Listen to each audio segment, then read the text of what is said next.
महाराष्ट्राच्या जिथं जिथं सप्ताह होतात तिथं काल्याचं कीर्तन होतं. भोसरे महाराजांनी घेऊ द्या, सुनील महाराजांनी घेऊ द्या, कोणत्याही महाराजांनी घेऊ द्या, आमचे माऊली कदम आहेत, कदम माऊली आपण जे ज्ञानेश्वरीचं पारायण करतात, कुणीही ठेवू द्या सप्ताह, त्या प्रत्येक सप्ताहाचा शेवट काल्याच्या कीर्तनानं होतो. आपल्या देवळाईला जसा सप्ताह सुरू झाला तसं काल्याचं कीर्तन झालेलं आहे, बरोबर आहे. काल्याचं कीर्तन झाल्याशिवाय सप्ताह संपत नाही. बस बस, सप्ताहाच्या शेवटी हे काल्याचं कीर्तन का केलं जातं एक प्रश्न आहे असा आपला. महाराष्ट्रभर जिथं जिथं वारकरी संप्रदाय आहे, लक्ष देऊन ऐका, जिथं जिथं सप्ताह आहे, जिथं नामस्मरण आहे, त्याचा शेवट हे दही अंडी बांधून काल्याचं कीर्तन करून करतात. प्रश्न असा आहे की काल्याचं कीर्तन शेवटी का केलं जातं. दुसरा एक प्रश्न आहे, काल्याचं कीर्तन दुपारीच का करतात, 10 ते 12, 11 ते 1 या वेळेत का. आणि अतिशय महत्वाचा एक प्रश्न आहे, काल्याच्या कीर्तनामध्ये शूर नाही, वीर नाही, संत नाही, पांडुरंग नाही, दत्त नाही, कृष्णाचं चरित्र का सांगतं. हे 3 प्रश्न कधी आपल्याला पडले नाही, त्याची उत्तर आहे का. काल्याचं कीर्तन शेवटी का करावं, का बरं, काय कारण असेल याचं. सप्ताहाच्या शेवटच्या दिवशी काल्याचं कीर्तन का करतात. जसा सप्ताह आमच्या देवळालीला उभा राहिला महाराज, हे काल्याचं कीर्तन झालेलंच आहे. महाराज वेगळा आलाय पण काल्याचं कीर्तन झालं. मग काल्याचं कीर्तन का होतं, का करावं लागतं, तर त्याचं उत्तर आहे, काला या शब्दाचा अर्थ आहे परिपूर्णता, म्हणजे त्याच्यानंतर परत शेवट नाही. उदाहरणार्थ माऊलीने 2 उदाहरणं दिली. देवळाच्या कामा कळसू का परमगंगेशी सिंधू प्रवेशू. एखादं मंदिर आहे, त्या मंदिराचं बांधकाम सुरू झालं तर अगोदर पाया उभा राहतो, पायावरती भिंती उभ्या राहतात, भिंतीवरती स्लॅब पडतो, स्लॅबमध्ये मूर्ती बसवली जाते, मंदिराला कलर दिला जातो, मंदिरात फरशी बसवली जाते. किती सुंदर मंदिर आहे, किती क्वालिटीचं बांधकाम आहे, किती सुंदर मूर्ती आहे, याच्यावरून निवृत्ती बाबा ते मंदिर कधी पूर्ण होत नाही. मग मंदिरावरती ज्या दिवशी सुनील महाराज कळसाचं आगमन होईल त्या दिवशी मंदिराची परिपूर्णता आहे. तसं कितीही रात्रीची कीर्तनं झाली तरी काल्याचं कीर्तन झाल्याशिवाय सप्ताहरूपी बांधकामाला कळत चढत नाही, म्हणून ते परिपूर्णतेच आहे. एवढं सोपं सांगू नये, काहीला कळत नाही म्हणून दुसरं उदाहरण देतो. परमगंगेशी सिंधू प्रवेशू. गंगा आहे, गंगा या देशातली सगळी गंगा कुठं जाते माहिती आहे तुम्हाला, समुद्राला जाते, बरोबर आहे. गंगेचा प्रवाह कुठं चाललाय, समुद्राकडे. तो का म्हणे, गंगा सागर संगमी अवघ्या झाल्या उर्मी एकमय. संतांची प्रमाण आहेत. गंगा निघाली की ती सागराला जाते, तिचा प्रवाह थांबत नाही, ती सागराकडेच निघत असते.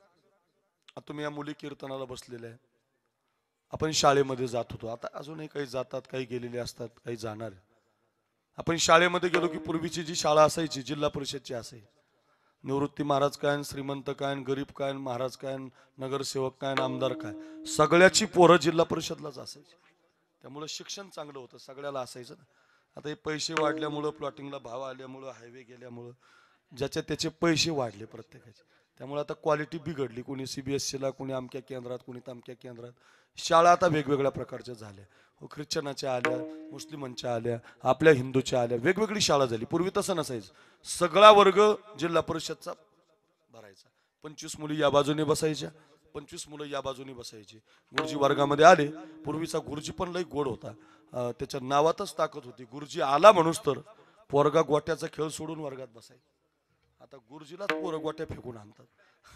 आता काळ बदलून गेला, आता गुरुजीची काही किंमत ठेवली नाही लोकांनी. गुरुजी शब्दाचा अपमान करून टाकतात लोक. तसं नाही, गुरुजी कोणालाही म्हणू नये महाराज, गुरुजी शिकवणारा असतो, तो आपला आदरार्थी असतो, त्याला गुरुवर्य शब्दाचा अर्थ गुरुजी आहे महाराज. ऐका ऐका, गुरुजी वर्गामध्ये आले, देवळाई माझ्याकडे बघा, 25 मुली या बाजूने, 25 मुलं या बाजूने, हातामध्ये पांढरा खडू घेतला, काळ्या बोर्डावरती वाक्य लिहिलं गोदावरी. काय वाक्य लिहिलं पोरांनो, गोदावरी. आणि वर्गातल्या 50 पोरांना विचारलं, पोरांनो आपला आजचा विषय गोदावरी आहे, सांगा बरं गोदावरी गंगेचा उगम कुठून झाला. देवळाई गावच्या 50 पोरापैकी कोणी गणितात हुशार होतं, कोणी इंग्लिशमध्ये हुशार होतं, कोणी सायन्समध्ये हुशार होतं, पण या आध्यात्मिक प्रश्नाचं उत्तर काही कोणाला सांगता येईना. पण सगळ्यात मागच्या बेंचवर एक बाळू नावाचा पोरगा बसलेला होता, देवळाई गावचा. हरिपाठात निवृत्ती महाराजांच्या यायचा, भागवतात बसायचा, सुनील महाराजांचं ते ताण ऐकायचा, गणेश महाराजांचा धातींधडा ऐकायचा, विष्णू महाराजांची प्रमाण ऐकायचा, हरिपाठ दिंडीमध्ये नाचायचा, रांगोळी काढू लागायची मुलगी. असं बाळ्या होता मागच्या ह्याच्यात बसलेला. त्याला कीर्तन ऐकल्यामुळं त्याचं आजचं उत्तर माहिती होतं. त्यानं हात वर केला, गुरुजी मी सांगू? हो गुरुजी मी सांगू? गुरुजीला लय आनंद झाला. महाराज कधीच उत्तर न देणारा बाळ्या, कोणत्याच विषयात पास नसणारा ढक्कल पास करावा लागतो, आणि हा बाळ्या आज उत्तर द्यायला लागला. सांग म्हटले बाळ्या. बाळ्याला पहिल्यांदा चान्स आला. बाळ्या बेंचवर उभा राहिला. पहिल्यांदा चान्स आला त्याला जिंदगीत, पहिल्यांदा उत्तर द्यायचा चान्स आला. बाळ्या बेंचवर उभा राहिला. गुरुजीने थाटात विचारलं, बाळो गोदावरी गंगेचा उगम कुठून झाला? बाळ्या म्हटला, गुरुजी नाशिक नावाचा जिल्हा आहे, नाशिक जिल्ह्यामध्ये त्र्यंबकेश्वर नावाचा तालुका आहे, त्र्यंबकेश्वर तालुक्याला ब्रह्मगिरी नावाचा पर्वत आहे. अय तुम्ही चौघ, अय कोटावाला, तुम्ही चौघ इकडे या बरं, इकडे पुढं. तुम्ही मस्त गप्पा हाण लागले चौघ. इकडे त्यांना दोघा जण इकडे घ्या. चौघ मीटिंग चालल्यासारखं चालू तुमचं. पक्ष काढता काय? या पुढे या दोघ जण इकडे. चौघात मस्त चालले. तो त्याच्या शाळातलं सांगतो, हिवाच्या आमची शाळा बंद पडेल ना तुमच्या. विठाला विठाला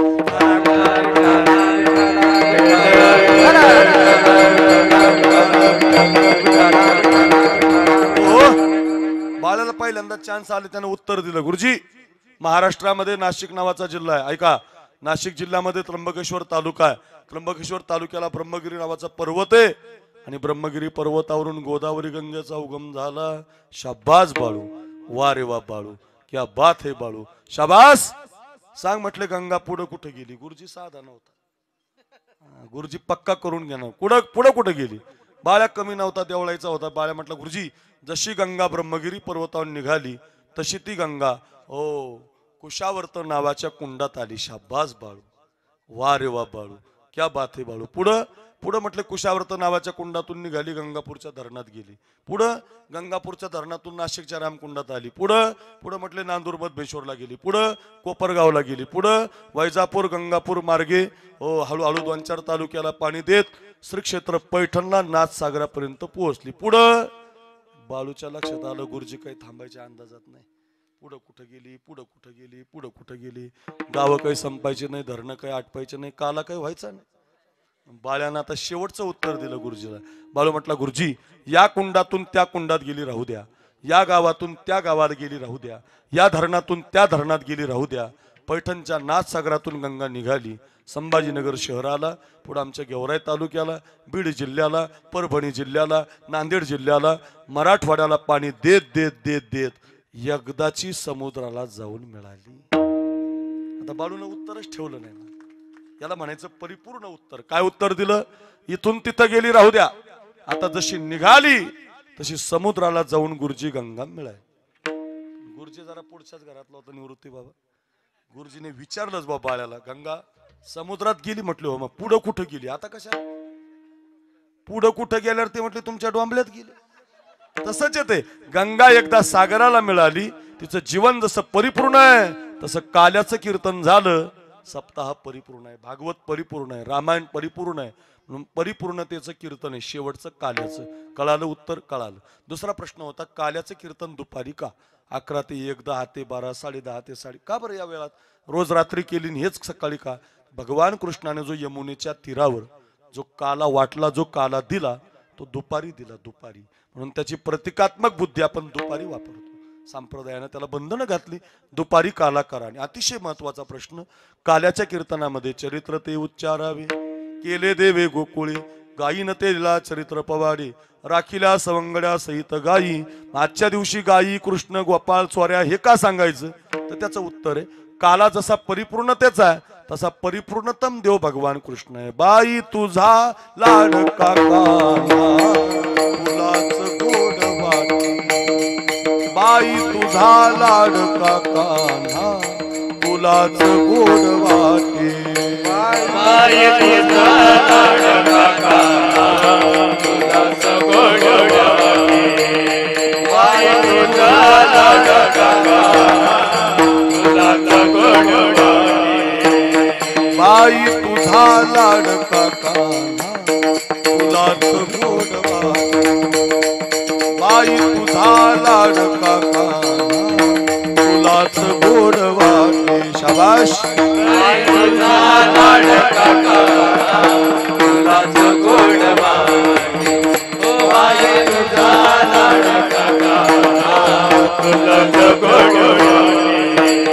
याच्या थोड्या किती सांगू ग, याच्या थोड्या किती सांगू ग, महिपत्र सिंधू आटे. बाई तुझा लाडका कान्हा फुलाच गोड वाटे. वा. बाई तुझा लाडका कान्हा फुलाच गोड वाटे. बाई तुझा लाडका काका फुलाच गोड वाटे. बाई तुझा लाडका काका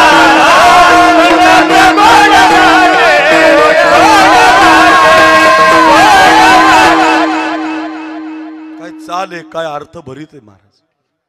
सुकाळकर गुरुजी नावाचे गुरुजी होऊन गेले, त्यांची चाल आहे बरं काय, गोड अशी बांधलेली, अर्थ सांगणारी. बाई तुझा लाडका कान्हा तुलाच गोड वाटे. एक टाळ वाजवा. इतकी सुंदर आहे ऐका. बाई तुझा लाडका कान्हा तुलाच गोड वाटे. बाई तुझा लाडका कान्हा तुलाच गोड वाटे. याच्या खोड्या किती सांगू ग, याच्या खोड्या किती सांगू ग, महिपत्र सिंधू आटे. बाई तुझा लाडका कान्हा तुलाच गोड वाटे. बाबा. बाई तुझा लाडका कान्हा तुलाच गोड वाटे. तुलाच गोड वाटे. तुलाच गोड वाटे. यशोदाला गवळण म्हणते, अगं काय तुझ्या पोराचं सांगू बाई, समुद्राची शाही केली बघ, मेरू पर्वताची लेखणी केली. हो हो, समुद्राची शाही आपल्या पेनातली नाही, समुद्राची शाही, मेरू पर्वताची लेखणी. ऐका ऐका. पृथ्वीचा कागद केला, पृथ्वी पृथ्वी, आणि लिहायला बालवाडीची मास्तरीन बसवली. बालवाडी नाही, जिल्हा परिषद.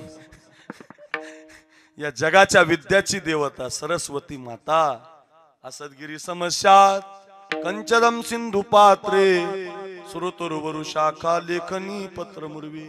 लिखित यदि गृहीत्वा शारदा सार्वकालम, तदतवपि गुणानाम ईश पारम न याती. महिम्न स्तोत्रामध्ये श्लोक आलाय की कितीही वर्णन केलं, कितीही पृथ्वीचा कागद केला तरी कृष्ण चरित्र सांगता येणार नाही, एवढा तो परिपूर्णतम आहे. परिपूर्णतम साक्षात श्रीकृष्णो नान्येवही एक कार्यार्थागत्यम कोटी कार्यम चकारहा. म्हणजे काय, सामर्थ्यही आहे आणि स्वातंत्र्य आहे. बाकीचे जे अवतार आहेत देवाचे, त्या बाकीच्या अवतारात स्वातंत्र्य नाही, सामर्थ्य आहे, करता येतंय पण करू शकत नाही. बोलिले वाल्मिक तैसाची करीन. साधून सांगायचं आणि देवानं करायचं, असे 23 अवतार आहेत भागवतात. निवृत्ती महाराज सांगतात आपल्याला 23 अवतार आहेत. साधून सांगायचे आणि देवानं करायचं. मत्स्य, कूर्म, वराह, वामन, जनार्दन, गोविंद, पुंडरीकाक्ष, माधव, मधुसूदन, पद्मनाभ, सहस्राक्ष, वनमाली, हलायुध, गोवर्धन, असे 1000 नाव आहेत माझ्याकडे. ऐका कशासाठी सांगतो. बाकीचे 23 अवतार असे आहेत विष्णू महाराज, साधून सांगायचं आणि देवानं वागायचं. एकच अवतार आहे कृष्णाचा, कुणाचंच ऐकत नाही, कुणाचंच नाही. इंद्राची पूजा करण्याची परंपरा होती गोकुळाची, काही गावाला परंपरा आहे. आता तुमच्या देवळाली गावाला सप्त्याची परंपरा आहे, काही ठिकाणी यात्रेची परंपरा आहे. आमच्या गावाला काल्याच्या कीर्तनाला बाजरीची भाकर आणि वांग्याचं भरीत करतात. काल्याच्या कीर्तनाला काय करतात, बाजरीची भाकर, वांग्याचं भरीत. ते आता 10-5 वर्षापासून आमचं नाव झालं जरा, मग ते आमचं कीर्तन काल्याचं राहतं गावात. गावातले लोक मान देतात. आता चांगले पैसे जरा थोडे वाढले जरा, तर मी म्हटलं भाकरी बदलून टाकू आपण. मी काय म्हटलं, भाकरी बरी नाही, आपल्याकडे लोक येतात 10-5 हजार जेवायला, मी पंगत देतो बा, 2-4 लाख लागू द्या, बुंदी करू, गुलाबजाम करू, हे बरं वाटत नाही भाकरी. गावातले लोक म्हटले तुमचा काला कॅन्सल, भाकरी नाही कॅन्सल का, ती परंपरा आहे म्हटली आमची. नीट ऐका, परंपरेला हात घातला तर लोक तुम्हाला बाजूला काढतात, तुम्हाला ठेवत नाही. तुम्हाला संपून टाकतात ते, बाजूला व्हा म्हणतात, यांना बाजूला काढा. परंपरा मोडीत निघत नाहीत. गोकुळाची परंपरा होती इंद्र पूजा करणे. हो, गावातल्या महिला मुली इंद्राची पूजा करायच्या. भगवान कृष्ण गोकुळात अवताराले आले. ते म्हटले कोणता इंद्र न उंद्र हा, कोणता उंदीर, कोणी सांगितला हा इंद्र. त्याची पूजा बंद केली देवानं. पूजा बंद केल्यामुळे इंद्राकडे खातं पावसाचं. एवढा पाऊस पाडला इंद्रानं, अरा गोकुळ वाहून जाण्याची बारी आली. सारखा पाऊस, अखंड पाऊस. परिणाम भगवंतानं गोवर्धन उचलला, पण त्याच्या खाली गोकुळ उभं केलं, पण पूजा नाही केली. याला म्हणतात परिपूर्णतम. मग परिपूर्णतम चरित्र कृष्णाचं. परिपूर्णतेचा दिवस काला, दुपारी करायचा. हो, कळलं महाराज आम्हाला. हो, 11:15 वाजून गेले, लक्षात आलं आमच्या. कळलं. आताच तुम्ही सांगितलं आम्हाला. पण आताच तुम्ही म्हटले समुद्राची शाईन, मेरू पर्वताची लेखणी, पृथ्वीचा कागद. मग त्याचं चरित्र आम्हाला काय कळेल मग नेमकं? मग त्याचं चरित्र काय आहे सांगतात महाराज अभंगाच्या पहिल्या चरणी. हाती गोवडी गोवडी